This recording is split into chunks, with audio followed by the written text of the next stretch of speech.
You got a flag down. Oofside. Everyone but the center. Offense.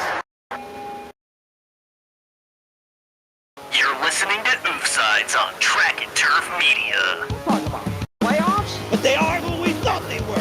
Who's gonna win it all? Football. And who is Dunyan Rings? You play to win the game. Live from the D-Rock studio. Don't let these tears fool you. It's all dog. Here's the crew that's bringing it all to you. Hey, we're back. It's been a hot minute, but Oofsides is back. It's been the Oof season. Just Dewey and I tonight, wrapping up everything. How you doing today? We've never, in the history of ever, been so back. Put it on the chart, baby. We're so back. It's no longer Joe. First nomination of the year for Dunyan Rings is the Oof season. Yep.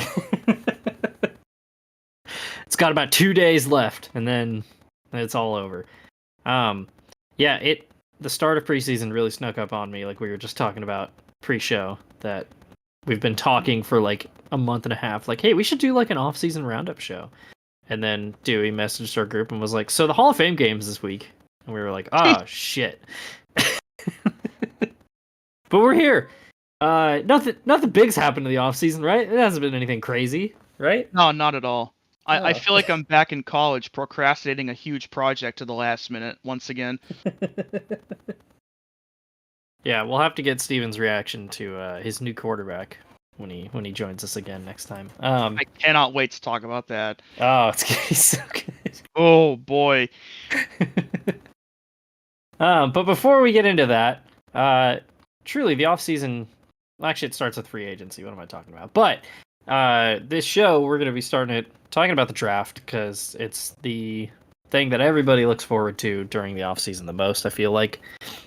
And this was one of those drafts that really, I don't want to say didn't have any juice, but like, honestly, like the big debate a lot of the times is like, oh, the quarterbacks. We've all known that Cam Ward's going to be the first overall pick for like over a year now.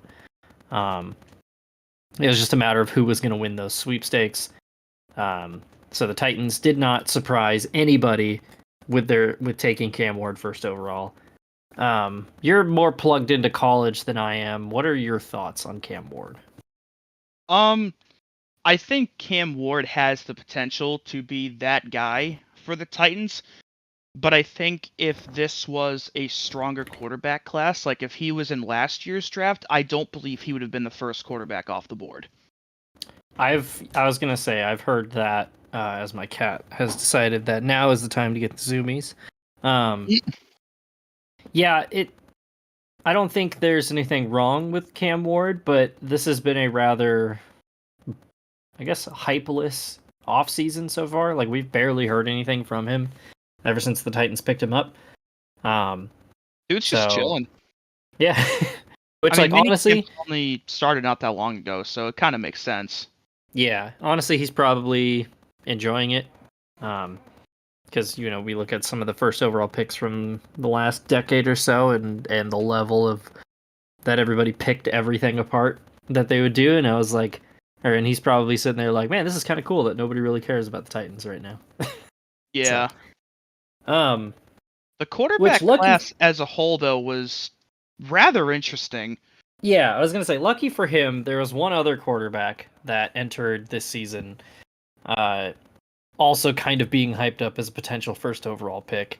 I'm sure we'll get to him later on in this draft order, but he did not go second overall, which the Cleveland Browns, we all knew they were probably going to be trading out of this spot. They traded the second overall pick to the Jacksonville Jaguars, which was kind of weird at the time, and then they took Travis Hunter. Yeah, so I feel like the Browns could have stood pat at 2 and been fine with Travis Hunter, but I think they saw the situation where clearly they were okay with taking Mason Graham where they did at 5. Like, if that was a guy they had circled that could make an impact on their defense, I don't blame them for trading back and taking him and accruing the extra draft capital. But at the same time, like, Travis Hunter is quite literally a generational player. that can make such a massive impact on both sides of the ball. Like, I don't think we've seen a guy capable of doing that on multiple ends in a very long time. Like, you think, maybe Desmond Howard as a kick returner back in the 90s, Deion Sanders as a kick returner back in the 90s, like, Devin Hester, the couple of times the Bears put him out at wide receiver. Like, it's been a long time since somebody of this caliber was this good at two very hard positions to play. And so, yeah, the Browns might be content with who they got, but man, I feel like there's going to be some fans that are pissed about them passing up on a potential generational two-way guy. Yeah, that is because I heard that hyped up, or not hyped up a lot, but predicted a lot in the offseason that if the Browns don't trading, or if they're not trading down, that Travis Hunter would be the guy. And he did end up getting picked second overall. So clearly he was viewed as the second best talent in this draft, or even maybe the best talent. It's just that Cam Ward plays at a more important position. I will say the thing that I found interesting is there is a little bit of skepticism around Travis Hunter. Obviously the talent physically is there. It's just that nobody's ever really tried what he's attempting to do in a very long time.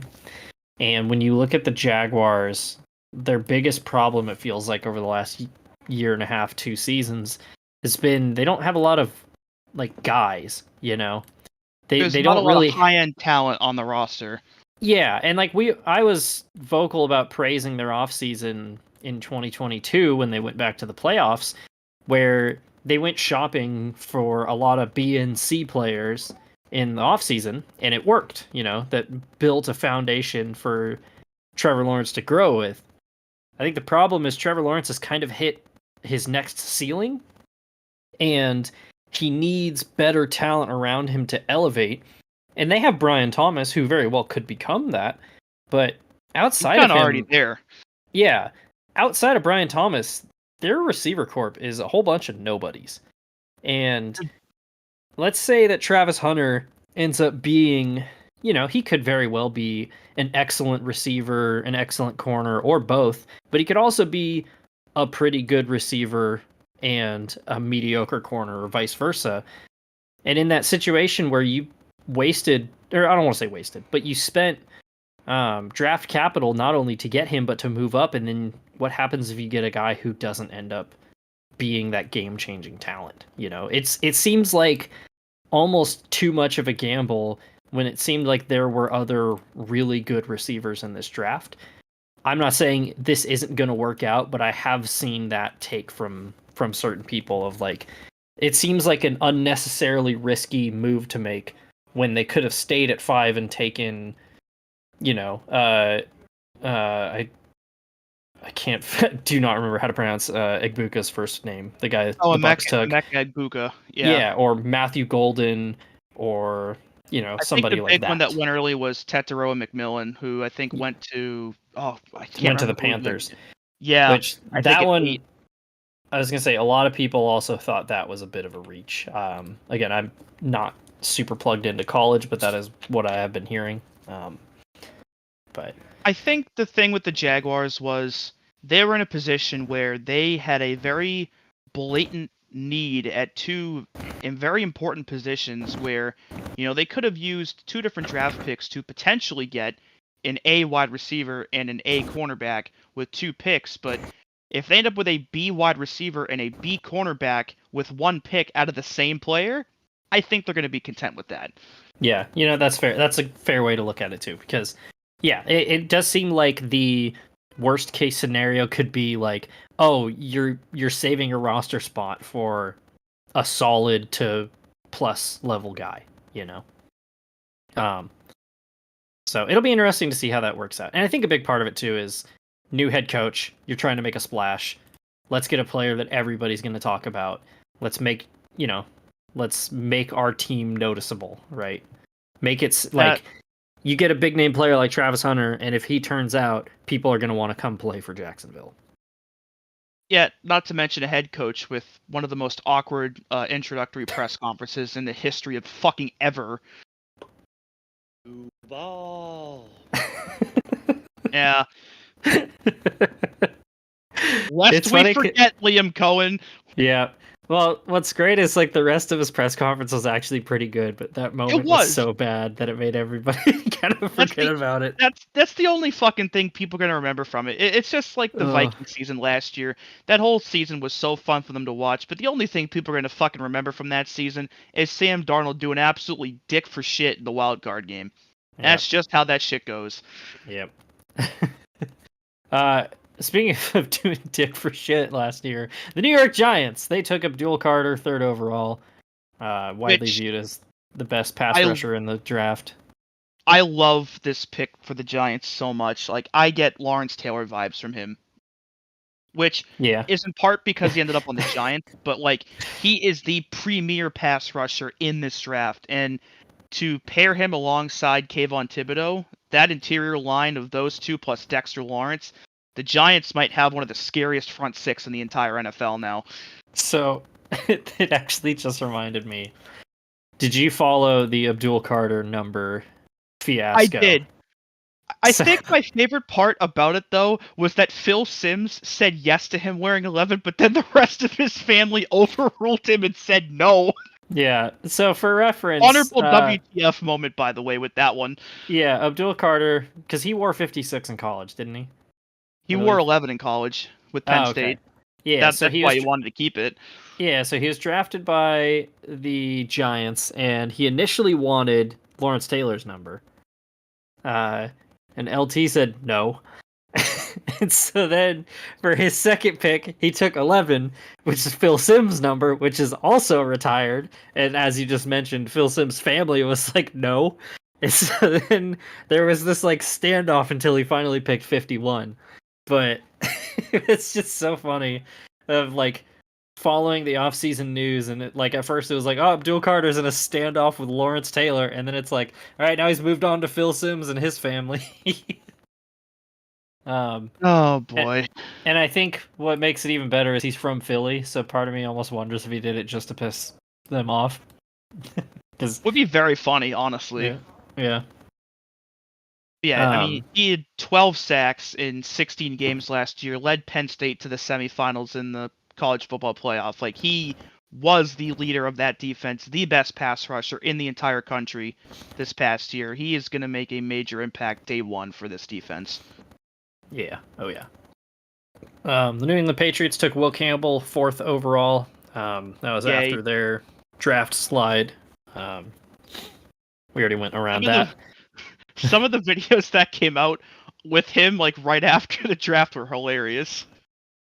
Oh, yeah.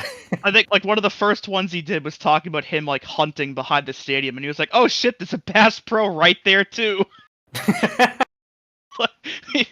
He is a Bayou boy through and through, but I fucking love him already.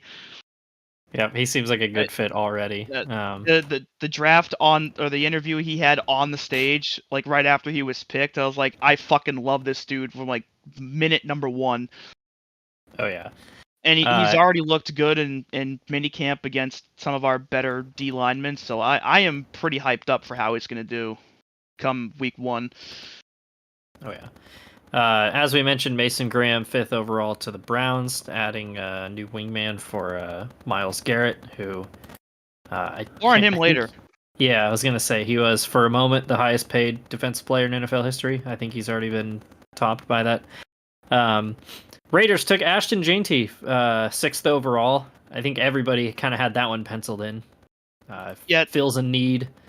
A major need. Yeah. Yet they lost Josh Jacobs in the offseason last season and really didn't address it at all the entire year. And it led to Amir Abdullah getting his first ever 100-yard game in like year 10 in the league when they were already out of the playoffs.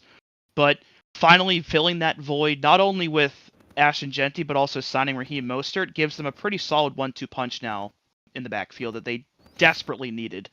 Yeah, their running game last year was like historically bad. It was terrible. It was very bad. And so I liked this pick a lot because they basically had no running game last season. The Jets took Armand Membo, offensive tackle, 7th overall. Much needed protection for their new quarterback, who we'll talk about. Panthers took Tech McMillan, which I saw some people were very surprised by that. Position lot of of need, people- if anything. It's a Yeah. interesting one for sure. Yeah, a lot of people did not see him as like one of the 3 or 4 best receivers in the class. So we'll see how that works out. I mean, clearly for the Panthers, they either A, still believe in Bryce Young, or B, didn't feel like any remaining quarterback was worth taking at 8. So taking one of the best position players available there is not a bad option if you're in that Yeah. situation. Well, I was going to say, I think what helps is this is not a very strong quarterback draft class. And, Bryce Young saw a very major uptick in his performance towards the end of last year, which gives them a lot of hope, and they invested a lot to get him. So whether or not they want to be, they're in the Bryce Young game for the long haul. Or at least one more year. I mean, maybe somebody really good comes out next year and they trade up to get him. Funny how that could happen a second time, but, Yeah. I mean, I think you could clearly see, though, that there was improvement out of Bryce Young over the course of last year. So I think giving him one more season, with now that he's got familiarity with the new system that Dave Canales brought in and the existing weapons, plus Ted McMillan now, it's worth giving him the chance. Oh, yeah. Saints took Kelvin Banks Jr., offensive tackle out of Texas, 9th overall. Not really a interesting pick. It's offensive line. I don't think anybody has ever drafted an offensive lineman in the first round and had people be like, oh, what? Like, that's just, if you don't have any good ideas, if you take an offensive lineman, everybody's going to be like, solid pick. That's a good pick. It's pretty much, it's like the safe position to pick. You can never have too much interior protection. Yeah, for example, the Chicago Bears, 10th overall, who took a tight end, and a lot of people are like, huh, okay. Yeah, that one, well, I think the thing with that one was, it was multifaceted, because like, Cole Kmet's sitting right there. Dude's pretty solid, right? But also, I don't think anybody had Colston Loveland penciled in as the number 1 tight end in this draft. I think everybody had it as Tyler Warren from Penn State, who ended up falling to the Colts at 14. So I think if the Bears were going to go tight end, I think Tyler Warren was the move to make, but going tight end here, period, was a head scratcher for sure. Now, they addressed the offensive line with multiple trades that we'll get to, but even then, I still think it wouldn't have hurt for them to take a third one here. Yeah, and in their defense, if you look through the order players picked, the next offensive lineman taken is 29. So they probably looked at all the remaining players above them and were like, man, is Josh Connerly Jr. worth the 10th overall pick? Maybe not. Maybe they couldn't find anybody to trade down with, but yeah, it was an interesting pick, I'll say that. Not a bad pick. I will not say it's a bad pick yet. It's just one that definitely has a question mark next to it for now. Yeah. Or sorry, let me correct. I'm not referring to offensive line, offensive tackle, because guard Tyler Booker was taken 2 spots later, but guard and tackle play very different. Yeah. The 49ers took Michael Williams, 11th overall defensive end, helping with their defensive line. Georgia pick. Do not let him drive. Yeah.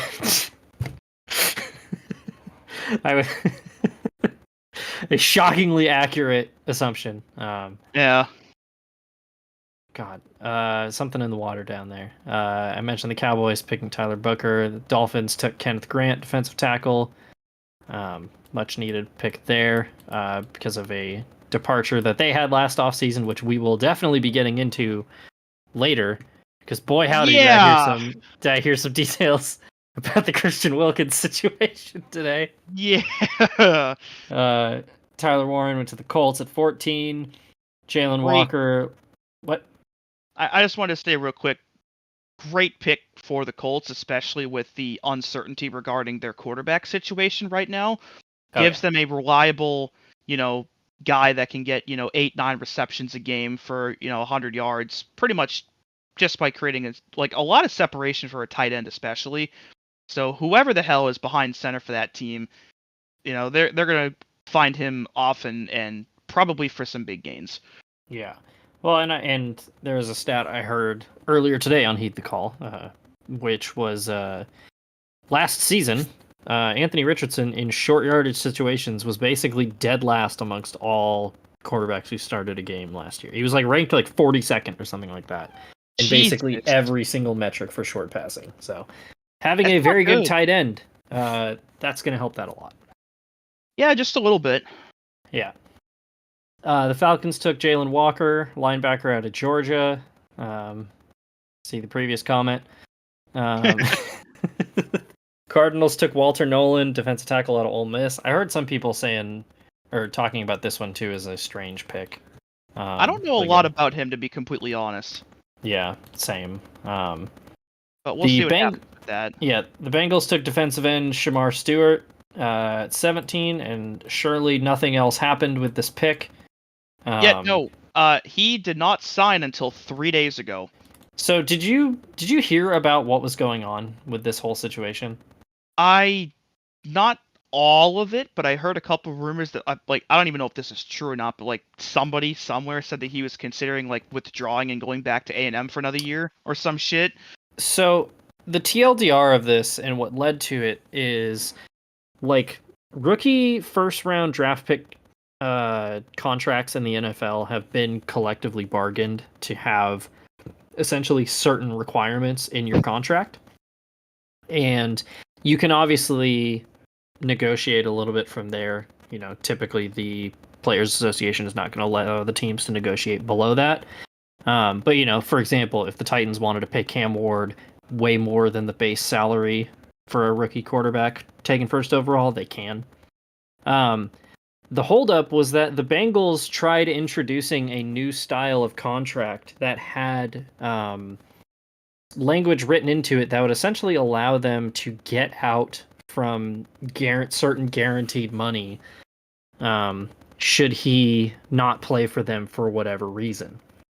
And Shamar Stewart was advised by the NFLPA to not sign this contract because if he signed it, it was basically going to set the precedent for the other 31 teams that you can do this now, right? Like the teams and the Players Association agreed that guarantees should be guaranteed. And the Bengals were trying to write a clause into his contract to basically allow them to get out of it. And it got especially ugly because Mike Brown was talking about how he was like, you know, like, what if he gets arrested or something like that? Like, I shouldn't have to pay him. Yeah, that one was weird. Which, in that case, I don't know, man. Do a background check. Don't draft players that you think are going to get arrested. Yeah, there's another team in Ohio that could learn from that. Yeah, way to show, you know, your belief in your players. Way to go, man. Yeah. So that's what the whole holdout was about, and that's why he was considering going back to Texas A&M, was because the Bengals were completely unwilling to budge on it. They did end up signing a contract. I haven't looked super hard into it. I'll have to do that. But yeah, I don't know what the language in the contract is in terms of how that was resolved, but still a very weird situation that, again, was not resolved until this week. Yeah, and actually right here, on July 26, 2025, Stewart signed a fully guaranteed 4-year contract with updated contract language, making him the last Bengals 2025 rookie class to officially be signed. So, fully guaranteed, which is there you go. Interesting. I wonder if I'm going to have to look into this deeper when we're not recording, but I wonder how much of that, you know, how different his contract is from other rookies. Yeah, how much the NFLPA had to do with that too. More on that later too. Yeah, it's surely the only contract standoff that the Bengals have had with a defensive end this offseason. Yeah, no. Hopefully. Yeah. The Seahawks took guard Gray Zabel from North Dakota State, 18th overall. The Buccaneers took Emeka Egbuka, wide receiver at Ohio State. Some more depth for them because I love that pick so much. Yeah, I mean, dude's gonna make a great number 3 or 4.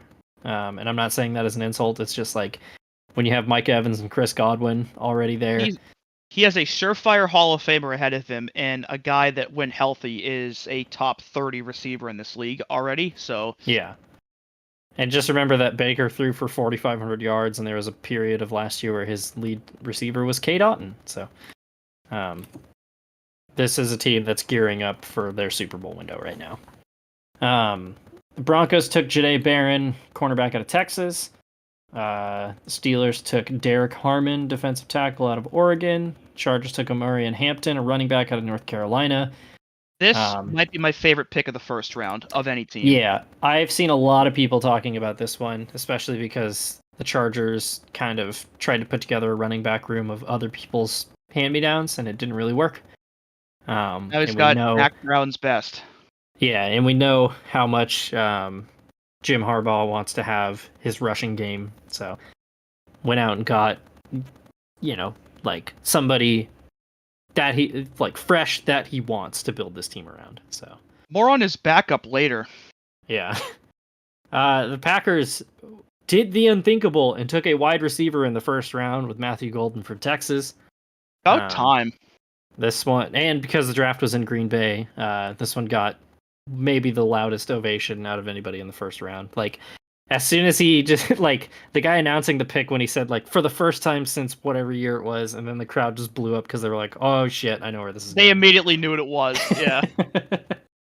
Which I added this into draft notes for the Packers, but I'm going to mention it now because one of the coolest moments was on day 3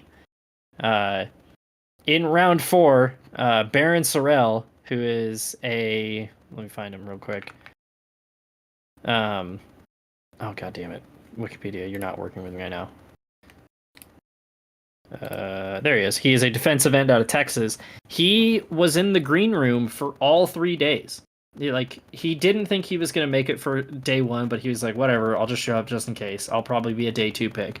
Didn't get picked day 2. Hung around for day 3. And then the Packers, with the draft in Green Bay, decided to pick him, so he got to come out on stage late in the middle of the draft or whatever. And it was a really cool moment because, when you get past the first 2 or 3 rounds, the commissioner doesn't come out and announce the picks; they just roll by like a little ticker. And then all of a sudden, Goodell walks out and he's like, "This man's been here for all 3 days, so please make some noise for him." And so the Green Bay fans made sure to make him feel welcome, which was really cool. So, rooting for that guy. That's pretty cool. The Vikings took Donovan Jackson, a guard out of Ohio State, after that. And then the second quarterback, not the one you were probably thinking of, it's Jackson Dart to the Giants from Ole Miss. I don't hate it. I really don't. This one seems like a good pick. I feel like the Giants probably had one of the best first rounds out of anybody because Jackson Dart, I think, has the arm and the accuracy to potentially be the guy that the Giants have been looking for now for quite some time. And with Russell Wilson in the fold to mentor him, I think this could go really well. Oh, yeah. And especially because, you have Wilson starting, you have Jameis Winston as the back, or, the second quarterback there right now. So even if he's not ready, he's got 2 guys ahead of him, say, if something happens to Russell Wilson. So the Falcons took James Pierce Jr., defensive end out of Tennessee. The Ravens took Malachi Starks, the safety out of Georgia. The Lions took Tyleik Williams, defensive tackle out of Ohio State. Some much-needed depth for them because, even after they lost Hutchinson, they were still finding ways to get after offenses, but come the playoffs, they were no match. All of them were also finding ways to get fucking hurt every week. Yeah. So, Commanders took Josh Connerly Jr., an offensive tackle out of Oregon. Bills took Maxwell Hairston, a cornerback out of Kentucky, which is a much-needed position for them. Hopefully nothing happens with that guy. The Eagles took Jihad Campbell, linebacker out of Alabama. And I love that pick. Every fucking year with the Eagles, it's like, this guy surely can't fall to them. And it happens every goddamn time. Dude, Howie fucking Roseman, man.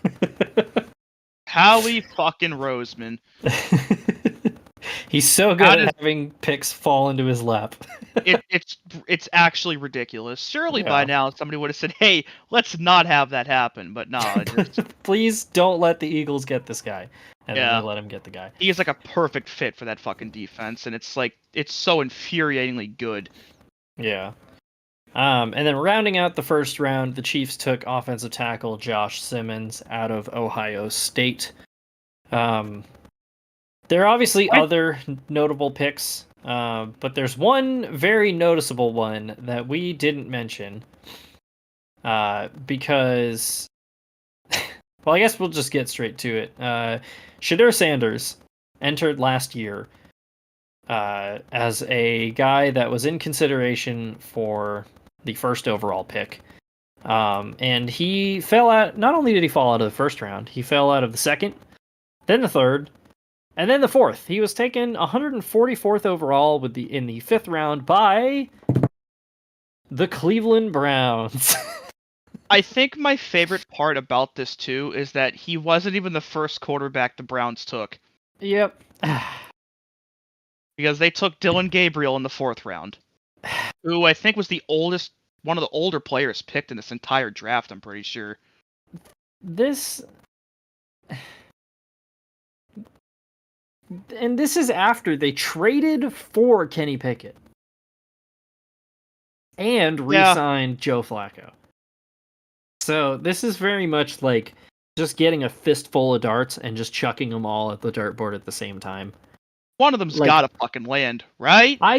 I don't hate any of those four moves in isolation. Maybe the trade for Kenny Pickett, although it was almost a straight up player for player trade. I mean, I think it was getting increasingly clear that Dorian Thompson-Robinson was not going to be their solution, so ditching him and getting something in return was a good trade as it is. But then to take not one but two quarterbacks was very interesting. And they also traded, I believe, up to get Shedeur Sanders. Which I mean it's trading up in the fifth round though, who cares? But like, yeah, it's not really that important. But him going there though is it's so Browns coded.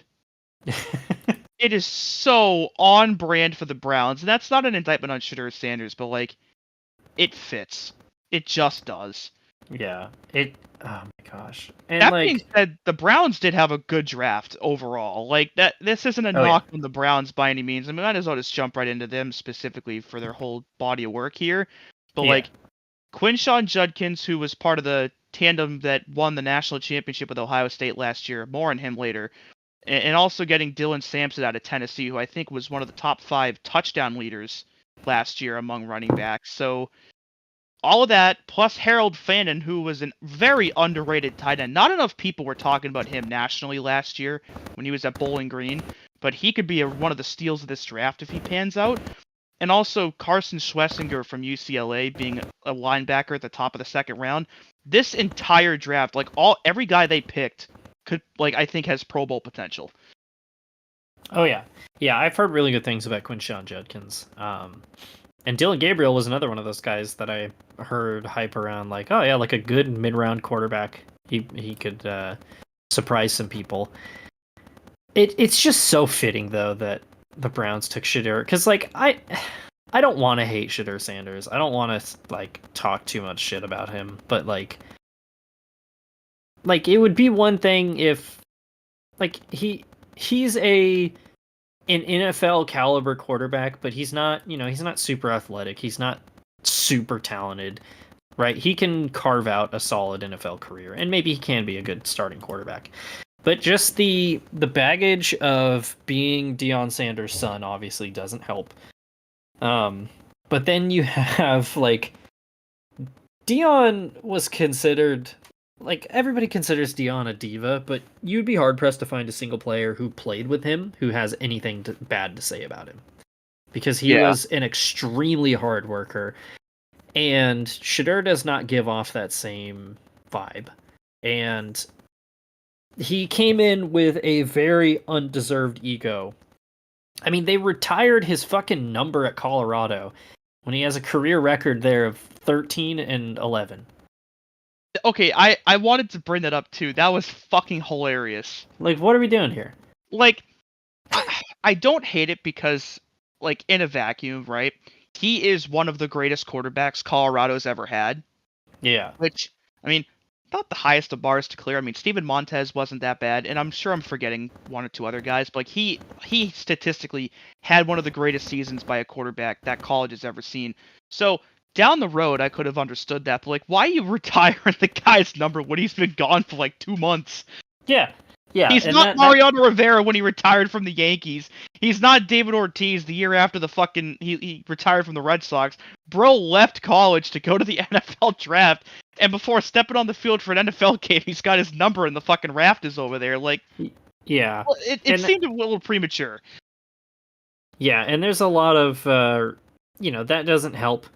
And you have a lot of the coaches and scouts that interviewed him said that he was not interviewing well and was like not any particular player, but if I were to compare him to somebody from what I've heard, he sounds like like almost a Ryan Leaf style interview, where people are like, ooh.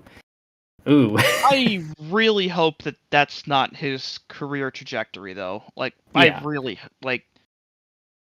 And that's honestly, I'm not even talking about off the field with that. If we're talking strictly on the field, Ryan Leaf is obviously, one of the biggest busts this league has ever seen. And, Shedeur, I don't think will ever have that label because he was just, picked in the 5th round. But, if he gets the opportunity to start, I hope he can make the most of it.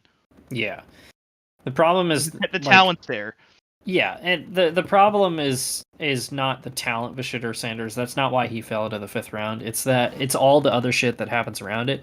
And he's not helping himself because he's already gotten 2 speeding tickets since he's been drafted. So yeah, it's just come on, man, get it together. Like, it's just so frustrating to see somebody who is the descendant of one of the hardest working players of all time, and he's like seemingly blowing it before his career's even started.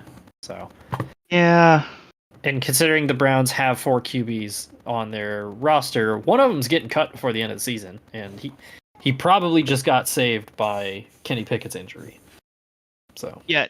Though, speaking of the Sanders family, shout out to Dion for being fully cured of the cancer he was diagnosed with now and being back at relatively good health for the start of Colorado summer camp. Oh yeah. And for what it's due, I'm glad he is sticking around at Colorado because I think Dion can be a very good coach. I would have been really bummed if he just followed Shedeur back to the NFL after like 2 years after getting that job. So yeah, especially when the Cowboys were talking about hiring him, and I was like, please don't. I mean, and you know what? He wasn't drafted, but Shiloh latched on with the Bucs as an undrafted free agent. So I mean, he's got the chance to have both of his sons debut in the NFL this year, and that's still pretty fucking cool. Oh yeah, yeah. So I know it doesn't sound like it. I am genuinely hoping for the best from both of them. Like, yeah, I don't want people to fail just because I think they've done dumb shit when they were in their early 20s. Because I was there too, and God knows I did some dumb shit in my early 20s. Yeah. So, only difference is I didn't have millions of dollars and every fucking camera in the world pointed at me. So, this is true. So, yeah, that was the draft. Those were just the notable ones. We'll get into some more notable later round picks. But I guess we're just gonna go team by team, go through division by division, go over some of the important signings, extensions, coaching changes. And then we will get into the news if we got time. So trying to not make like a 3-hour show for Joe. So yeah, speed run. Yep, starting with speed run. Yeah. How do we want to do this? Do we want to alternate? Do you want to read, or what are we gonna do here? Yeah, we can alternate, I guess, for team. Okay, read the team stuff off. We probably should have discussed this before we started recording, but fuck it, we'll do it live. yeah, that's not our style. We're gonna Bill O'Reilly this shit, but like the cool part, I don't know, But yeah, we'll start in the AFC East with the AFC Championship game participants, the Buffalo Bills. Yeah, so Chiefs bullshit defeated the Bills in the playoffs once again. And great they made it back there, but once again ran into the roadblock that is the team from Missouri. So they have addressed this in the offseason by giving Josh Allen an actual metric shitload of fucking money. That is the terms in his contract, by the way. Yeah, that's just like just a Brinks truck constantly parked out front, and for him and Haley Steinfeld to jump in all day. Like, dude just won in life in the offseason, got paid like $300 million and married fucking Haley Steinfeld. Like, good on you, man. Yep. So they also signed Elijah Moore, who I think still has upside in the league, I like but that obviously hasn't quite gotten to what people thought he was going to be. But there's still sand left in that hourglass, so maybe they'll be able to get something out of him. They also picked up Josh Palmer and Joey Bosa from the Chargers, which I think my jaw about hit the floor when I saw Joey Bosa go in there, because I did not expect that at all. But God, what a fucking pickup that is. It's a good pickup for about 6 games, and then he's going to get hurt. I mean, he's already been hurt in the offseason, which, nothing against Joey Bosa. He's a great player, but when is the last time he played a full season? It's been a long time. It's just I don't know. It's just frustrating because... God damn it. That's probably not even going to pick up on the recording. But yeah, to me, it was just a weird pickup because, he hasn't played a full season since 2021. Jeez. And it was just they've been struggling with injuries on the defensive line, and then it's let's go sign the most injury-plagued dude in the AFC. But when healthy, I mean, he is still one of the most effective pass rushers in this league, so... Absolutely. It definitely could still work out for him. They also picked up Larry Ogunjobi from the Steelers, who can provide depth at the front. Shaq Thompson from the Panthers. They also got old friend Trey White back, who was on the Ravens last year. Obviously not quite the player he once was, but it'll be a nice homecoming for him, if anything. They also gave Khalil Shakir a well-deserved contract extension because he really broke out last year and became one of their top targets, as well as Greg Rousseau on the D-line. Yeah, DeMar Hamlin as well. Christian Benford, also a pretty good corner for them, got extended as well. Yeah, so they kept most of their guys, signed some pretty decent guys. So we'll see what happens for them. I think going into this year, they're still the clear favorite to win this division again. Yeah, and 2 teams rebuilding and one that nobody really knows what's going to happen. So... Yeah, and I go back to what we talked about after the AFC title game, where it's I don't know, we can all look at this and go oh, where do they go next? I don't know if you can look at the Bills and say oh, they got to start over, they got to blow. They're very clearly an excellent team, Yeah. Josh Allen is one of 3 or 4 of the best quarterbacks on the goddamn planet, right? You're not going to upgrade at that position. This roster's great. Their coaching's great. It's just one team that they haven't been able to get past. And it's not like they get blown out by the Chiefs. It's just a couple bounces go a different way. I don't know if you can look at the Bills and blow the whole thing up because they haven't got it done, right?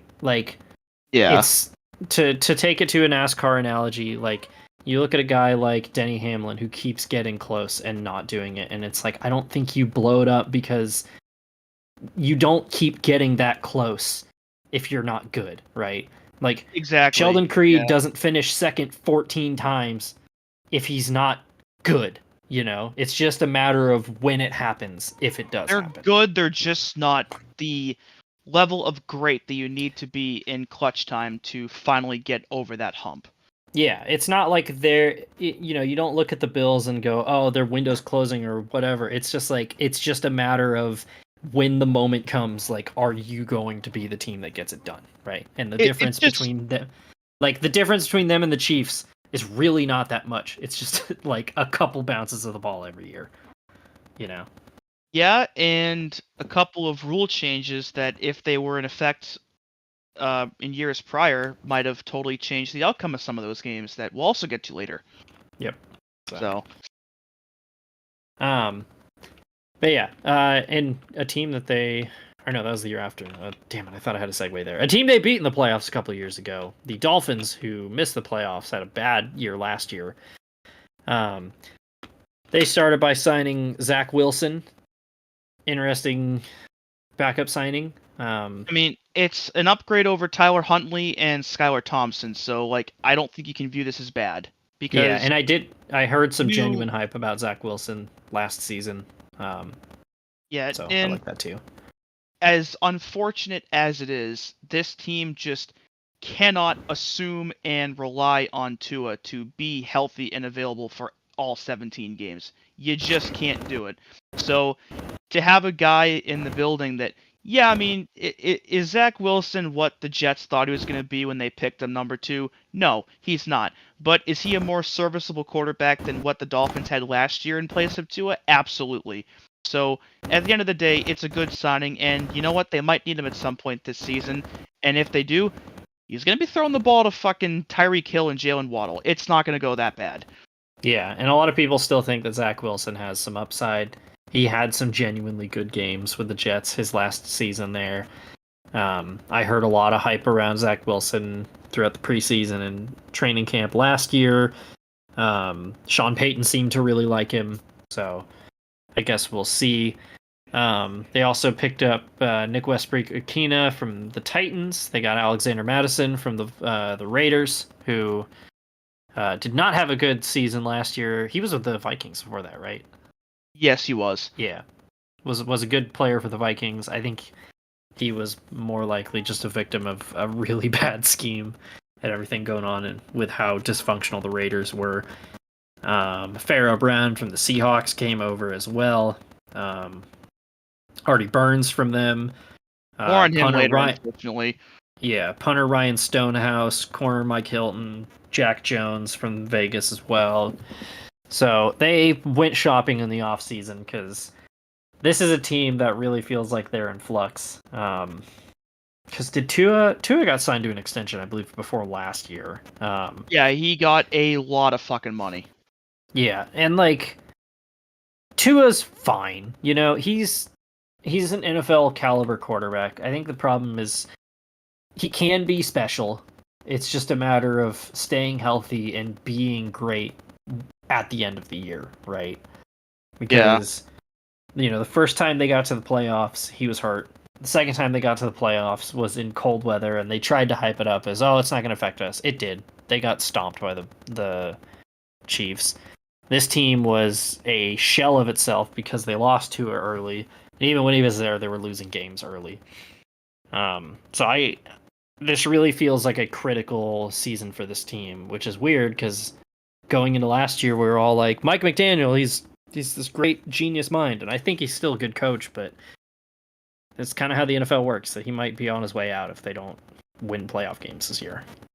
Yeah, and part of that might just come down to Tua's health. Like, you know, at the end of the day, you can't control how fragile a guy's body is, but, you know, Stephen Ross wants a winning football team, and at the end of the day, if they're not a winning football team, well, that's usually a reflection on the head coach, no matter how you slice and dice it. Yep. So, yeah. Which, luckily, though, they're not the most down team in the AFC East. Although the Jets are making a lot of moves to change that position. Shout out to the Dolphins, though, also drafting Quinn Ewers in the 7th round. Oh, yeah. And I like also Ollie Gordon, who had a really solid year for Oklahoma State. I think if the opportunity comes for him, he could make a pretty good impact. Oh, yeah. Yeah, anyway, the Jets. Because they also made a quarterback move. They made a lot of different moves in a lot of different areas. So, obviously, the big one was picking up Justin Fields on a 2-year deal from the Steelers. More on quarterbacks and the Steelers later. They also picked up Tyler Johnson from the Rams, Josh Reynolds from the Jags, Chukwuma Okorafor from the Patriots, which that one made me laugh my ass off because for those that don't know, Chukwuma Okorafor played one game for the Patriots last year, was benched in it, and was placed on the reserve retired list the next day because he didn't want to fucking play here anymore. So for him to go to an even more dysfunctional team, you can't make it up, man. That is so on brand for the Jets, too. Especially because it's from the Patriots. Yeah.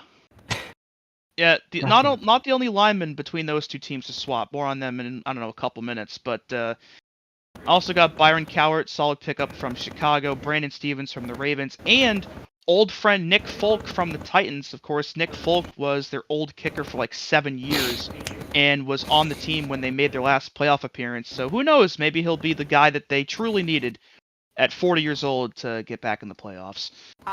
Playoffs? Yeah. God, it just the Rodgers era feels so weird in hindsight. The end of an era. Yeah. Truly. Yeah, because they just signed Garrett Wilson and Sauce Gardner to extensions, very deserved. Massive and ones too.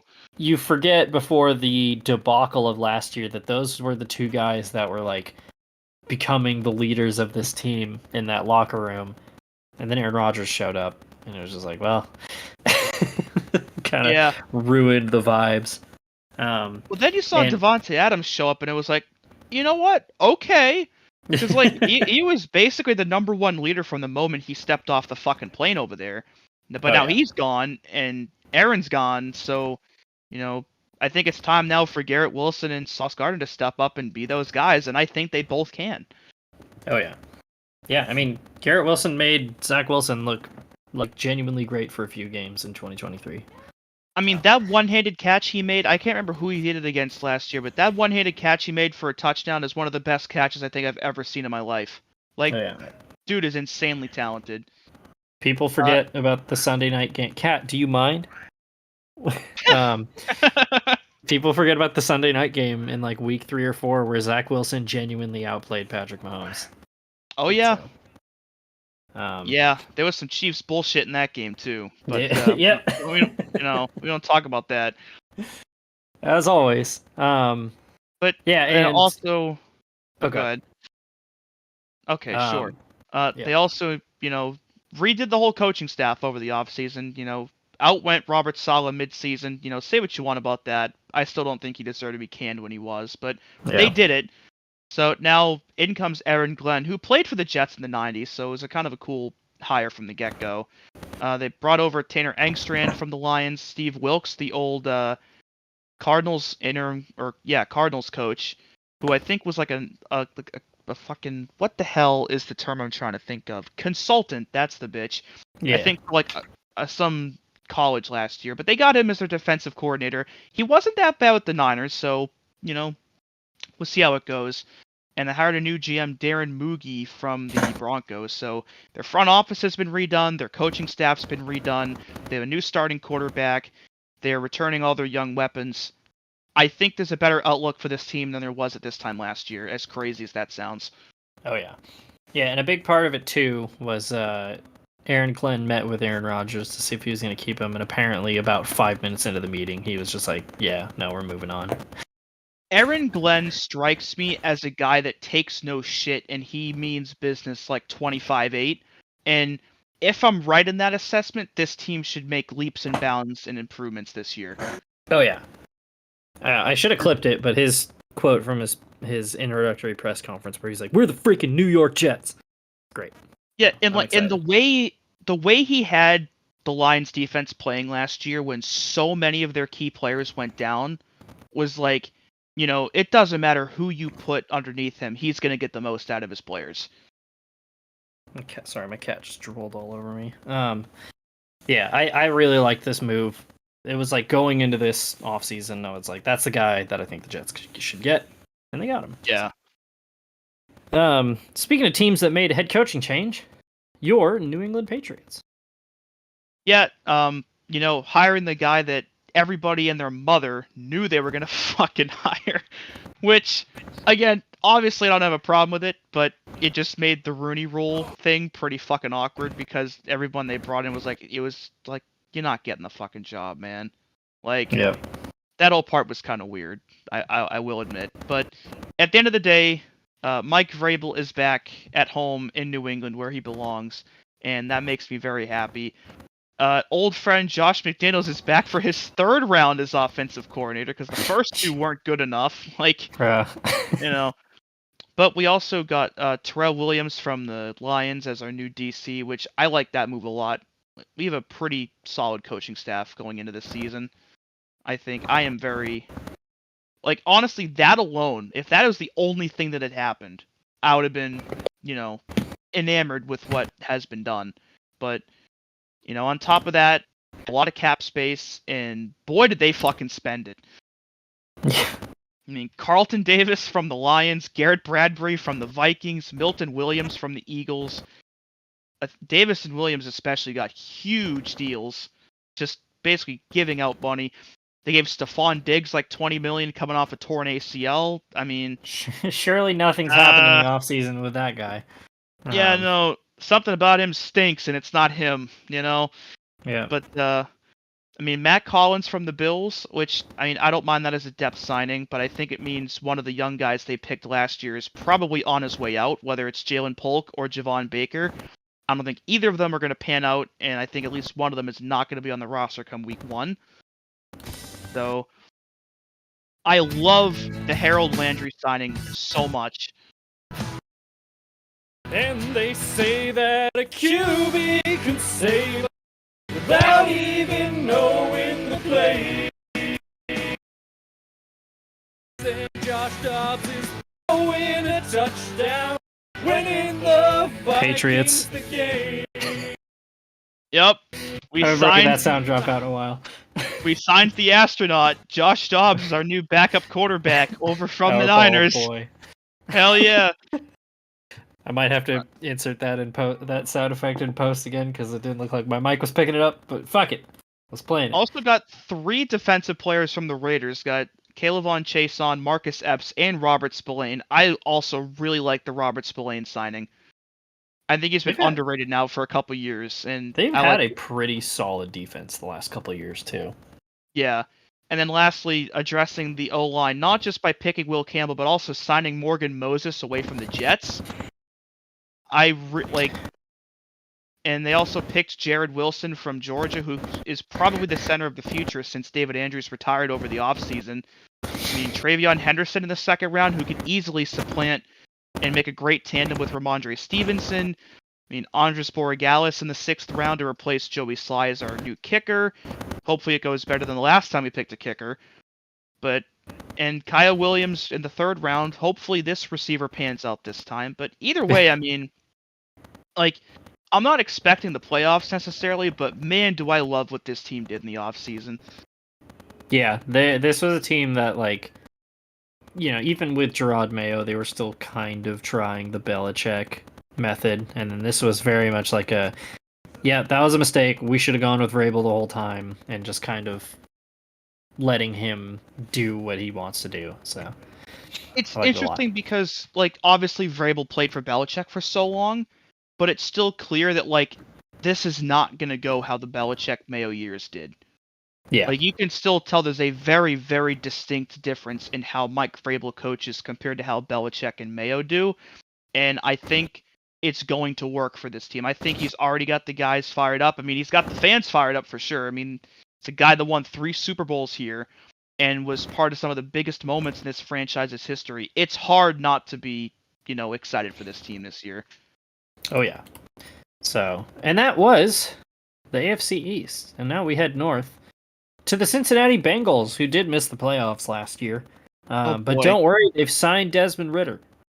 And they brought Samaj Pirine back for round 2. Yeah. Oh my god, yeah, I forgot he wasn't on the Bengals anymore. But they also took care of business and gave Jamar Chase and T. Higgins both the big paydays they deserved, so no more drama with them for the next couple of years, and they can just keep catching deep balls from Joe Burrow. The problem is the defense is still kind of a mess. Yeah. They lost Sam Hubbard to retirement in the offseason. They lost one of their starting safeties, I think. I can't remember his name off the top of my head. The Shamar Stewart thing just ended. They've still got the Trey Hendrickson holdout going on, and I mean, he was the only reason why they were relevant anywhere on defense last year. So I don't know what's going to go on with this team. Yeah. So obviously Jamar Chase needed to be re-signed. The T. Higgins one, people were kind of on the fence about I don't know if you should sign that guy, especially when your de facto guy on defense still needs to be signed. But then Joe Burrow kind of threw his weight around and got T. Higgins re-signed, and now they're in this situation. Conventional wisdom would have told you trade T. Higgins and draft a new number 2.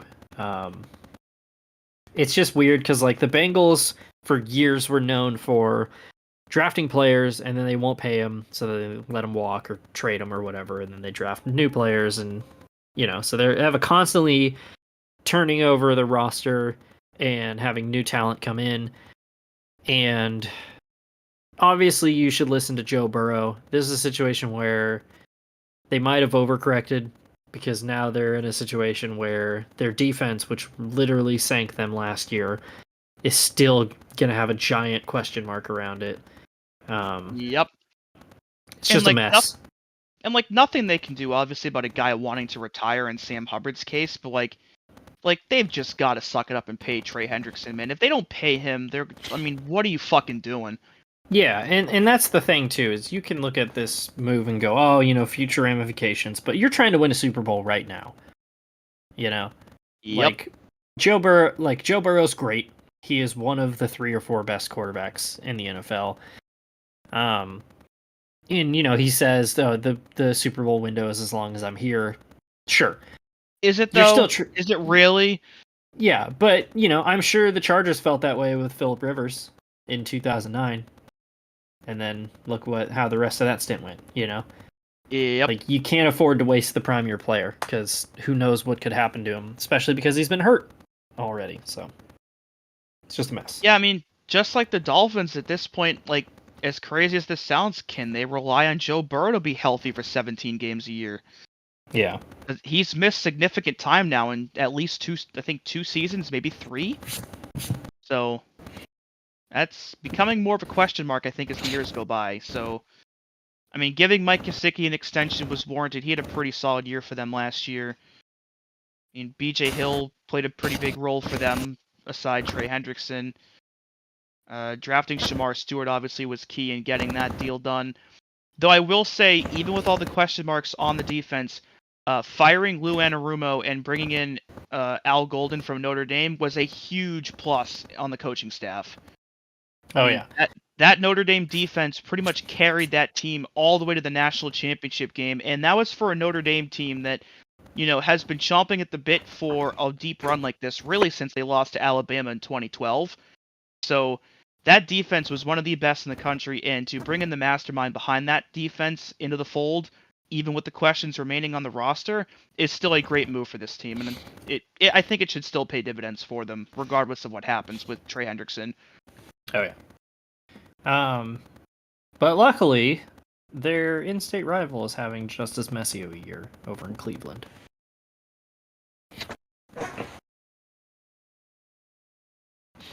Fun times in Cleveland again. Oh, shit, I meant to clip that and put it on my soundboard, and I forgot.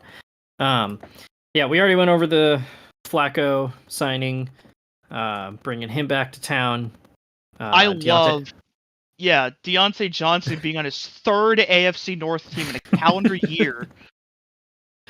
Just needs to get traded to the Bengals mid-season, and it'll have all the fucking whatever the fuck, I forget. You know what? I don't even remember what the meme is called, so I'm just gonna stop here. But yeah, also signed Joe Tryon-Shoyinka and DeMonte Casey, as well as Jerome Baker, to try to reinforce that defense, which in 2023 was very good. Last year was not.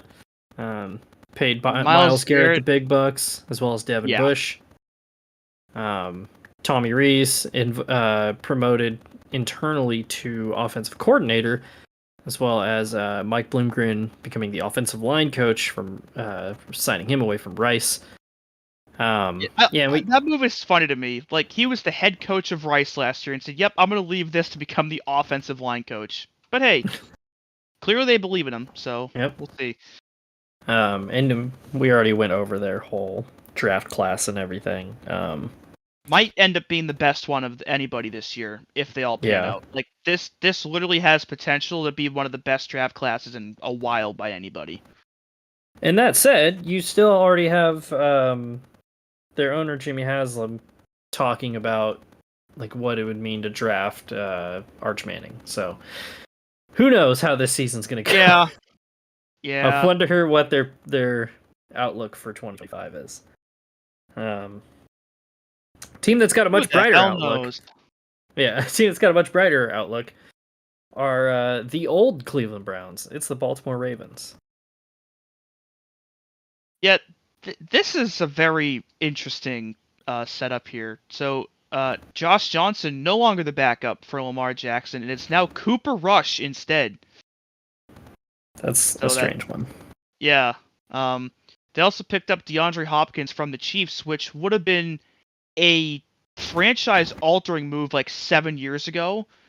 I don't really know how much he's got left in the tank, but you know what? He's a big name and he's got a good history, so I think it's worth the risk, obviously. And for a Ravens team that has really been kind of lacking in the receiver room for quite a while now, like Rashad Bateman's kind of broken out and they gave him an extension to match that, but they really haven't had a big, consistent top receiver since probably Anquan Bolden in the Super Bowl year. So now they've got, DeAndre Hopkins in to, mentor Zay Flowers. I think the receiver room could finally be turning a corner there. Yeah. When, you go back to guys like Hollywood Brown were supposed to be that. He never really panned out. And Kevin Duvernay. Yep, him too. So, yeah, Hopkins kind of fell off a cliff very quickly. He was bad in the Super Bowl. Like, he was bad. There was a couple really bad drops he had that killed drives and really ended that game. To be fair, the Chiefs as a whole were terrible in that Super Bowl. It wasn't just him. But he That also too. certainly didn't help. Yeah. So hopefully he's still got a little gas in the tank. But yeah. I also love the Jair Alexander signing here. I mean, low risk, 1-year deal, proven vet, can really make an impact on the defense. Oh yeah. Also, yeah. Chidobe Awuzie from the Titans, who had been with the Bengals for a few years prior to that, so 2 pretty good cornerbacks coming in, and Joe Noteboom from the Rams to shore up the O-line. So in terms of free agency, some pretty decent moves here, and obviously giving Derrick Henry the big money after the monster year he had last year. I still cannot fucking believe the Titans let this happen. Now that we've watched this whole season play out the way it did, and now that he's gotten the money he did, Titans, what the fuck? Yep. Oh, man. More on the Titans later with, stuff like that. But yeah. Anyway, obviously Ronnie Stanley also got a pretty big extension, which they needed because with the impact he can make. Mike Green, who was a really solid defensive end out of Marshall last year, led the country in sacks, I believe, with like 17 something in 13 games. Like, he could be legit on that defense. And then kicker Tyler Loop, they got in the 6th round out of Arizona. Later you'll see why they did that. So a very interesting set of circumstances the Ravens got, but you know what? Still a really solid team. Very winnable division, at least to me. John Harbaugh still as good of a coach as he ever was, so I think they're still looking pretty good for this year. Yeah, they're in a very similar position to the Bills, where it's like, this is very clearly an excellent team. They're a couple bounces away from being back in the AFC title game. They're a drop 2-point conversion away from beating the Bills, and it's a signature win for Lamar Jackson. And they're another one that's run into the Chiefs buzzsaw multiple times. So, yep. So, and the team that ran into the Ravens buzzsaw last year in the wild card game, their division rival, the Pittsburgh Steelers, they made the big quarterback signing of the offseason. That's right, Mason Rudolph's coming home from Tennessee. Yep. And also some washed up guy from the Jets. I hate this move. In all seriousness, the Rudolph signing is fine. Like, he knows the system already. He's got familiarity with Tomlin and a lot of guys on the offense. But, for a team that has struggled to find an offensive identity since about 2019 when Ben Roethlisberger's arm fucking exploded against the Patriots, I do not, for the life of me, understand why they would address this issue by signing 41-year-old Aaron Rodgers and the mountain of baggage that comes with him. My least favorite part about this whole thing was the will he, won't he, oh, I don't know, I haven't made up my mind yet. Because I am very much a believer in you're either in or you're out, you know? And if I were Mike Tomlin, obviously Mike Tomlin knows a lot more about building a football team than me. I'm going to preface that. But if I were the head coach of the Steelers and I extended an offer to Aaron Rodgers and said, hey, this is the Pittsburgh Steelers. You know, this is the black and gold, an icon, not only of professional sports, but of Americana. You can come here and end your career in the black and gold in this city that will love you, in one of the most prestigious venues in the league. You can, you know, they'll wave the terrible towel for you, and you can add your name to the hallowed list of all the other great Steelers. And for him to go, I don't know, I would have been like, that's a no. Yeah. It's either in or out. I'm not playing that fucking game, you know? It's like he's been standing in the doorway for like 5 fucking months, and it's like, sure, man. It's ridiculous. And I can't help but look at this cynically as like, it's just another way for Aaron Rodgers to make himself the center of attention. Make a fucking decision, man. Like, I mean, he's already come out and basically said that this is going to be his last year now. But the concern I have now with that is, like, if the Steelers start out slow, is he just going to, like, phone it in and fucking retire, or really not put in an effort for the remainder of the year and just create a whole another mess out of it? Yeah. Which, like, that's the thing, is you look at how poorly the last 2 seasons with the Jets went. You look at how messy his last 2 or 3 seasons with the Packers were, which his last season there, he was average at best. Aaron Rodgers has not been special in nearly half a decade. Like, you haven't earned the fucking right to do this, dude. Make a goddamn decision. Show these guys that you want to be the leader. Like, oh god, this whole situation has just driven me crazy because we all knew he was going to be signing with the Steelers. But this whole drawn out process of like, oh, I don't know if I'm going to. Make a fucking decision, man, and stick with it. I'm tired of this shit. Did, but it's so frustrating because, like, Aaron Rodgers is going to the Hall of Fame. He's an all-time great, and there are a lot of people that viewed his career for a long time of like, man, I can't believe the Packers haven't got him a second ring. And now we all look at it like, he was the problem. And I can't help but I can't wait for him to go away. I'm just so sick of this shit, man. And I feel bad for Steven that he has to deal with this shit for a season now. I hope it works. But well, see, I'm interested though, and while all of what we've just said is true, I think it has potential because unlike what happened with the Jets last year, half the offense isn't just going to be guys he wanted to be there. I mean, like, because if you ignore for a second what about, the whole Rodgers thing, the rest of what the Steelers did this offseason was pretty fucking cool. I mean, bringing in DK Metcalf, who is, has been a top wide receiver in this league now for 4 or 5 years, to be the true number 1 target, at least for Aaron Rodgers this year. I mean, they brought in Darius Slay, who's now a Super Bowl champion with the Eagles. They brought in Chuck Clark over from the Jets, who, when healthy, can make a big impact in the secondary. Robert Woods, who, has kind of lost a step, but is a proven vet that can provide, some decent snaps. I mean, giving TJ Watt a massive payday, making him the highest paid non-quarterback the league's ever seen. Like, everything else the Steelers did here is really good. And you add to that picking Jack Sawyer from Ohio State, who could be another great add to the defense, and Will Howard in the 6th round, who just was a starting quarterback for Ohio State's national championship team. I mean, everything else the Steelers have done besides Aaron Rodgers, I think, is worth praising.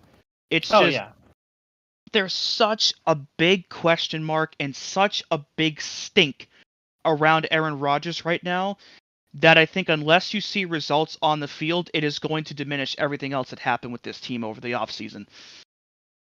Yeah, and that was the biggest problem with the Jets last year, is like there was a lot of off-season or off-field bullshit, but like if Rodgers was winning, then it wouldn't be a big problem, Look at the problem that the Chiefs have had with guys like Rashee Rice and Tyreek Hill and oh my god, why am I drawing a blank on Kareem Hunt and Yeah.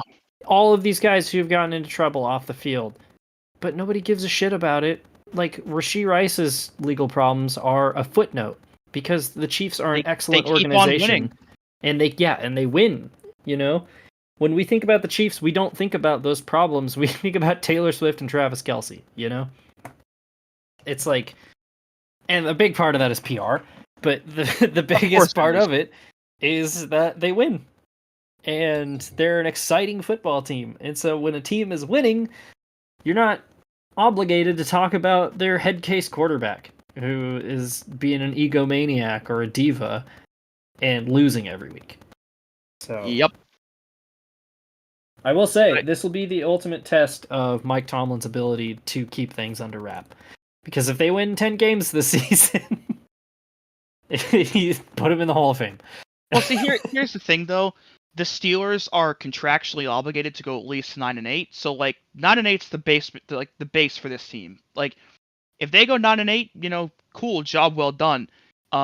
If they go like 12-5, yes, Mike Tomlin should be in the Hall of Fame fucking tomorrow. So, yeah. And if if they go like 6-11, and then you're like, oh my god, it is Rodgers. if they go 6-11, I think Tomlin might be out the door too. So yeah, that could this year could really, really be the make or break year the Steelers have needed for like a fucking decade now. yeah. Like, are they gonna keep floundering, finish 9-8, and get the shit kicked in the wild card game, or are they gonna suck absolute tits for a year and bottom out and build this thing back up from the ground up and make it what it was in the 70s and the mid 2000s? Yeah, it was like when the Patriots signed Antonio Brown, and everybody was like, if one player can destroy the Patriots, it's him. And well, sure enough, look what happened over the next couple of years. I mean, obviously, like, a lot of that wasn't him specifically, but man, that was a very like fever dreamish couple weeks that he was here. But anyway, yeah. And that was the North, the vaunted AFC North. Luckily, nothing's going on with any teams in the South, right? Like the Colts don't have any major question marks, right? Yeah, what the fuck? So, so the Colts quarterback room is now Anthony Richardson with like his like fourth of a healthy shoulder remaining, or whatever the hell it is now. I mean, I don't know what in the world is going on with him and his health, but yeah, that's oh boy. Because there's already question marks. Apparently, he might have gotten hurt again already in camp, but he might not have been 100% going into camp. And now they've addressed that by signing Daniel Jones from the Vikings. And they also drafted Riley Leonard in the 6th round from Notre Dame. So this is, I mean, I don't know what in the hell I don't know who's going to be starting for them week 1 or what they're going to be, doing, but ooh. Yeah, this has disaster written all over it. The thing is, the rest of this roster isn't terrible, and they made some good moves besides that. Like, bringing in Charvarius Ward from the Niners and Cameron Bynum from the Vikings are two fantastic moves to boost this secondary, which has needed a boost now for quite some time. They extended Mo Alley-Cox, who's become a pretty reliable, tight end for them. They gave Bernard Raymond a huge extension. He's their new premier offensive tackle, and what's become a pretty good line of them over in recent years. I mean, they picked up Lou Anarumo, who was unceremoniously canned from the Browns to lead, or not the Browns, the Bengals, to lead the defense, and they also drafted Tyler Warren, who, I think can be the next Dallas Clark type guy for them. So there's stuff here that is encouraging for sure, and there's a decent foundation being built, that I'm sure Jim Irsay will look down on and say, yeah, I'm proud of this, but the quarterback room is still just so up in the air. Yeah, and unfortunately, that's probably the thing that's going to make or break this season is just like last year. Yeah, and if Shane Steichen gets to keep his job, which in my opinion would be kind of unjust. I don't know if he's necessarily been bad enough to be fired, but that's kind of the way the NFL works. So He hasn't been great either, and the fact the Yeah. team hasn't been great, again, in most cases, especially in the NFL, the first person that gets blamed will always be the head coach, whether it's all on him or not, because everybody under him still reports to them, and it's at the end of the day what the head coach puts in. A lot of times it's what the team puts out. So, will he be fired? I don't know. Will it be deserved if he is? I also don't know. Yeah, lest we forget, they were a dropped Gardner Minshew pass away from defeating the Texans and going to the playoffs 2 years ago. So Yep. And who knows how much that changes the Texans right now if that had gone differently too. Yeah, So, which they were only in that position because this team, the Jacksonville Jaguars, collapsed down the stretch that season. God. And they've addressed that by signing Nick Mullins as their backup. Yeah, it's the move. Is Mac Brown or Mac Jones still there?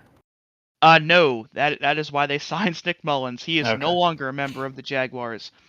That being said, the couple weeks we got to see Mac Jones and Brian Thomas was weirdly cool.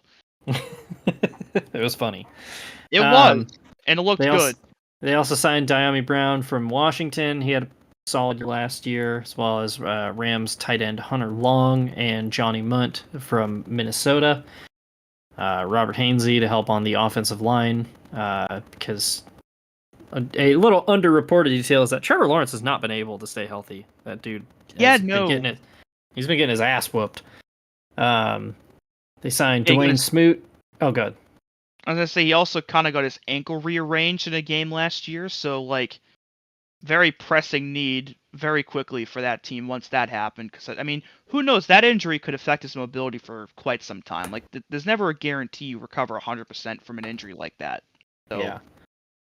Hopefully he does, obviously, but... Yeah, to buff up their defensive line, they got Dwayne Smoot from Buffalo and Emmanuel Ogbah from Miami, as well as Jordan Lewis from Dallas for their secondary, and Eric Murray from Houston as a safety. Also, extended punter Logan Cook, which is just kind of funny to the most notable extension is your punter. But we are punting enthusiasts here. And obviously, all new coaching staff. Liam Cohen's in charge now after the firing of Doug Peterson. Duval. Brought in Grant Udinsky from the Vikings to be the OC, Anthony Campanile from the Packers to be the DC, and then hired James Gladstone from the Rams to be their new GM because they finally ditched Trent Baalke. I don't know why the fuck it took that long. Which, by the way, I don't even know if we got to talk about this last year or not, or in the offseason. I can't remember. But I remember something being said about them keeping Trent Baalke, and then they did a complete 180 and fired him the next fucking day. Yeah, I'm pretty sure we talked about it because I was mentioning the whole weird situation that Liam Cohen interviewed with the Jags and then was like, I'm not going there. Told the Tampa brass I'm staying here, and straight up told the Jags, he was like, I am not taking the job as long as Trent Baalke is here. And so that they were like, oh, and then fired Trent Baalke. And so a day after Liam Cohen said that he was not going to take the job, the Jags called and were like, hey, come take this job. And he was like, and there was a story of the Bucks GM, whose name is currently escaping my mind, desperately trying to call Liam Cohen while he was on the phone to Jacksonville. God. So it was a very weird situation. So as only the Jaguars could do. Yeah, I actually, despite all of the bullshit around it, I actually like the signing a lot. Liam Cohen turned Geno Smith into a $70 million quarterback, and then he turned Baker Mayfield into a franchise quarterback. So if anybody's going to unlock Trevor Lawrence, it's going to be him. So he damn near got Will Levis picked in the first round too when he was at Kentucky. So yeah, dude's got something clearly. Oh, yeah. And obviously we touched on it earlier. The pick Travis Hunter second overall, which again can make a big impact for them on both sides of the ball. Caleb Bransaw from Tulane, solid pickup for the secondary. And then I love the two running back picks at the end. And obviously they've got Travis Etienne still, so this is a little interesting. But Bashal Tootin from Virginia Tech and LaQuint Allen from Syracuse both kind of flew under the radar. in terms of nationally ranked running backs last year, but both of them had really solid seasons, and they can both provide an explosiveness that, like a third down back kind of thing. So I like the depth moves here. Good draft picks. I mean, again, like the Colts, there's stuff to look forward to here and stuff. It's the AFC South at the end of the day. Who the fuck knows, Yeah. Also, It seems like with correction. this division, nothing that ever happens is what people think will happen. Yeah. Also, correction. I'm an idiot. Dave Canales was the one who worked with Geno Smith, not Liam Cohen. But Canales also worked with Baker Mayfield. That's why I got mixed up. Yeah. But still, he made Baker Mayfield a very rich man. So Same general idea. yeah. And then somehow, in some way, the two-time defending champions in this division, the fucking Houston Texans? Texans. somehow, Annual divisional round losers, the Texans. who made a pretty notable splash late in the offseason by bringing in Nick Chubb. Man, I hope he still has something left. Nick Chubb is Yeah. like one of my all-time favorite players. He's so cool, man. It's part of me is like I'm bummed he's not a career Brown because he was a hugely influential part of that 2020 playoff trip. But I hope he gets second life in his career with Houston because he was electric. 4 straight 1,000-yard seasons before the injury in 2023, and was 4 yards short of doing it as a rookie and making it in his first 5 years. Like, the explosiveness has always been there, but I hope he can recover and at least be something resembling what he was back in that run. Picked up Braxton Berrios from the Dolphins, good depth signing in the receiver room. Justin Watson from the Chiefs, kind of the same area, but like a step above, at least to me. Trent Brown and Cam Robinson, depth signings for the O-line to kind of replace who they traded. More on that later. And also picked up Laken Tomlinson from the Seahawks, Darrell Taylor from the Bears, and of all people, gave Damon Arnett a second chance in the NFL. Good for him. Sure, I think. Yeah. I genuinely hope because like that 2021 Raiders team was just swirling with chaos, and a lot like what I mentioned earlier. Like a lot of us do dumb shit in our early 90s or in our early 20s. So I hope he's turned it around because like he's had some other issues, but like nothing nearly as bad as threatening people on the live stream. Yeah. But, spent the last season with the Houston Roughnecks in the UFL. So, pretty low-stakes gamble for him and the Texans. So, good old hoping he turned around. Yeah. Also, go God. ahead. Nah. Oh, I was going to say, they extended substitute kicker Dario Gumbawale. Yeah! They and also gave... he plays running back sometimes. Also gave Danielle Hunter an absolutely massive 1-year contract extension. So they signed him for $24.5 million a year last season, proceeded to record 12 sacks in 17 games, and then they gave him a 1-year, $35.6 million extension. So he is tied to the team through the end of next season now. So holy shit. Yeah, huge payday for him. Well deserved, obviously. Yeah. Derek Stingley, their top 5 corner from a few years ago, he got extended as well for quite a bit of money. They also brought back Derek Barnett, Mario Edwards, and Herb Smith, and as well as Jalen Petrie, who's become a pretty good player for them in the secondary. So there's some good stuff here. Also picked up Jaden Higgins from Iowa State as one of their new receivers after losing both Stephon Diggs and Robert Woods in the offseason, and his teammate in college, Jalen Noel, in the 3rd round. So some receiver replacements, some big extensions, some kind of low stakes but potentially high reward signings. I like what they did here. Yeah, and a lot of this is, get CJ Stroud back on the pace that he was because he had a pretty bad sophomore slump last year. So. Yeah. And then finally, from the South, the Tennessee Titans fully hit rock bottom last year. So to complement rookie quarterback and first overall pick Cam Ward, they went and got Tyler Lockett from Seattle. I like that move. I think Tyler Lockett's kind of underrated. Also searching for his backup, they got Tim Boyle and Brandon Allen. Not so sure about those ones. Well, more on why they did that later. Yeah, regardless, let Tim Boyle. Van Jefferson sticks around another year. Yeah, I like that one too. Could be a good veteran presence for them. Got Dan Moore from Pittsburgh to help protect him. That's a great signing, by the way. Steelers are going to miss him. Kevin Zeiler from Detroit as well. That's another really good one. Those are two very good teams to steal offensive linemen from right now.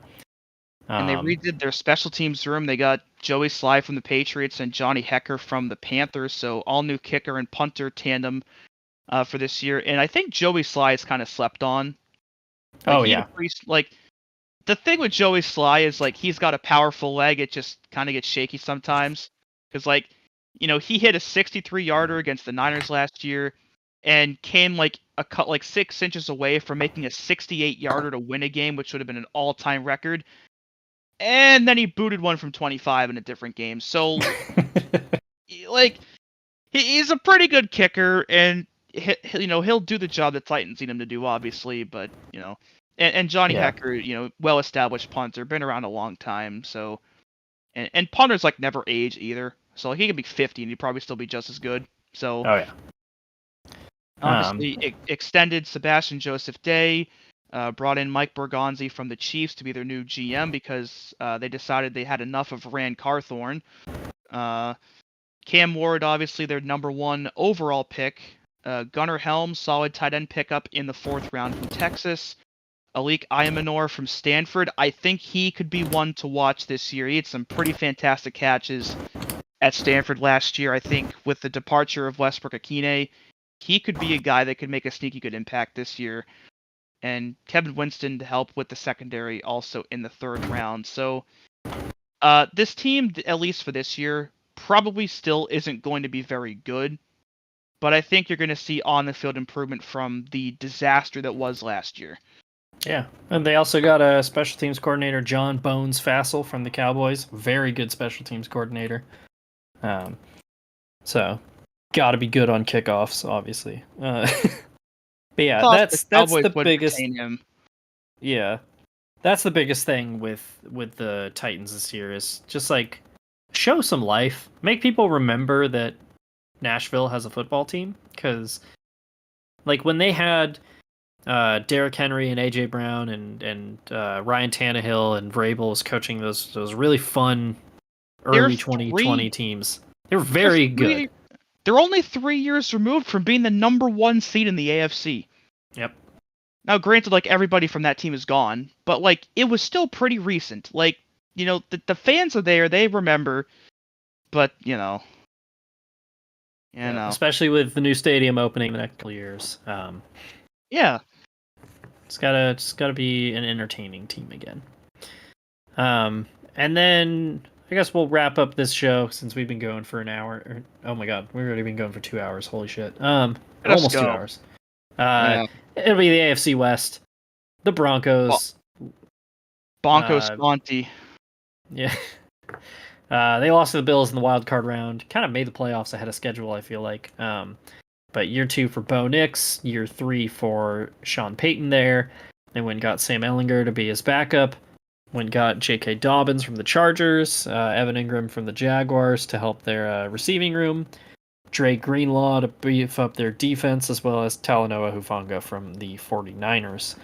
The Niners lost some pretty big pieces, and we'll get into more of that in the next show, but the Broncos picking up 2 of their big impact players on defense. And the Broncos defense also was already really good last year. Adding those 2 into the mix, they could be, I think, a top 3, maybe even the best in the league next year. Oh, yeah. Also signed an extension to backup quarterback Jarrett Stidham, tackle Matt Pert, and wide receiver Cortland Sutton signed a huge deal, I think it was yesterday, to immediately date this show. Like that move a lot. Cortland Sutton, very, very good. Yeah, massive payday for him. Well-deserved payday. for sure. I also really like the pick they made in round 2, getting R.J. Harvey from UCF. With the departure of Javonte Williams in the offseason, I think he could be their new feature back, at least in the short term. So, again, coming off a playoff appearance with an already solid defense and improving Bo Nix, lot to like here. Oh, yeah. And then we move across the division to SoCal for the Los Angeles Chargers. Yeah, So, the running back room has been remade once again. Omarion Hampton, of course, picked from North Carolina in round 1, which we touched on earlier. Brought in Najee Harris from the Steelers. More on him in the next show when the news segment is done. Trey Lance from the Cowboys will be the Easton Stick replacement as the third-string quarterback behind Herbert and Taylor Heineke. Nyheim Hines from the Browns. Mekhi Becton from the Eagles is a pretty good pickup for them, just, part of the Super Bowl winning O-line from this past year. And Tyler Conklin, a good depth signing from the Jets in the tight end room. Gave Bradley Bozeman an extension, gave Khalil Mack an extension. Rashawn Slater yesterday got a huge extension, one of the highest paid tackles in the league now. Bud Dupree, Denzel Perryman, Tony Jefferson also being re-signed. So they're bringing a lot of their big guys back, and they just brought in a pair of pretty good running backs into the fold. So, and on that and strengthening the O-line, I think they can be right back where they were last year, if not better. Oh, yeah. Yeah, and I've seen a lot of kind of humming and hawing about what Justin Herbert is going to be, and it's Justin Herbert's already an excellent quarterback. It's just a matter of A, getting to the playoffs. Yeah. It's A, getting the playoffs, and B, performing then when it matters. Justin Herbert is the greatest hypothetical quarterback of all time. Yep, unfortunately. Yeah. I think he can and will still be great. It's just a matter of, him performing when it matters. Because last year he was the driving force behind the team once he got healthy. And then he collapsed in the second half against the Texans. And it was bad. Speaking of collapsing late in the season, the Kansas City Chiefs, who lost the Super Bowl to the Philadelphia Eagles, did what we all do when we're down, and that's sign Gardner Minshew. So that's what I would have done. Yeah. Elijah Mitchell from the 49ers as well joined for their running game. They got Christian Fulton from the Chargers, defensive tackle Jerry Tillery, and tackle Jalen Moore to help that depleted offensive line. They also extended Bailey Zappi for their quarterback room. What a good meme quarterback room they have right now. Minshew and Zappi. Remember when he was undefeated as a Patriots starter, and it was the greatest thing since sliced bread for those 2 weeks? Don't worry, be Zappi. Yep. Zappy holidays, bitch. Kareem Hunt's back with the Chiefs. Hollywood Brown extended. Juju Smith-Schuster as well. Defensive end George Karlaftis. And then George Karlaftis and Trey Smith, they both got paid big. Oh, yeah. So getting those guys locked up. Nick Bolton also got a pretty good payday over the offseason. Josh Simmons, of course, to shore up the O-line room because they made a pretty notable trade that we'll get to in the next episode. Omar Norman Lott they got in the second round from Tennessee. And this pick, to me, this next one is the most Chiefs pick ever that could really pan out. In the 4th round, they picked Jalen Royals from Utah State, who a lot of people, I think, didn't really pay attention to. But, oh my god, does he fit this team so well. Oh, yeah. People are going to know his name pretty quick. I was going to say, everybody else in the NFL loves to hear that right now. I'll get another Chiefs, a really fast Chiefs receiver. I mean, and given the stuff that's gone on with them in this offseason, he could become a day one starter just from what's been going on around him. Yeah. We all know the expectations of the Chiefs. we don't need to talk more about them. So yeah. And then wrapping up the AFC West and the show, really, it's the Las Vegas Raiders. Boy, what an signed- off season this was. This has been a very underrated offseason so far. Raheem Mostert joins their running backs corps from Miami. They got Philip Dorsett for the receiver room, guard Alex Kappa, linebacker Jermaine Pratt, linebacker Landon Roberts, linebacker Jalen Smith, Jamal trend here. Adams. What was that? Yeah, there's a trend there with linebackers and defense specifically. Oh, and Devin White. Forgot about him too. And Jeremy Chin from the Panthers is a big one, though. He could make a day one impact. He really came on last year on an otherwise kind of unnotable Panthers defense. So that one could be, again, a day one starter for them in all likelihood. Yeah, so pretty good depth moves here. And then the big one was trading and extending Geno Smith to hopefully become their new franchise guy for the next couple years. Max Crosby got paid in the offseason too. Yes, they re-signed Malcolm Kuntz to stay on the D-line with him. Adam Butler and AJ Cole, their punter, also got brought back. And then this is the one that I think took a lot of people by surprise. Pete Carroll, who will be 74 years old in week 1, is the new Raiders head coach. Chip Kelly is the new offensive coordinator. And John Spytek from Tampa Bay is their new general manager.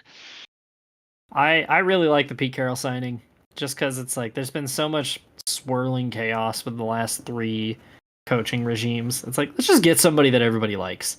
Just get a guy that's just fun, you know? I think my favorite part, though, like my genuine favorite part, is that Patrick Graham, the defensive coordinator, has survived another regime change.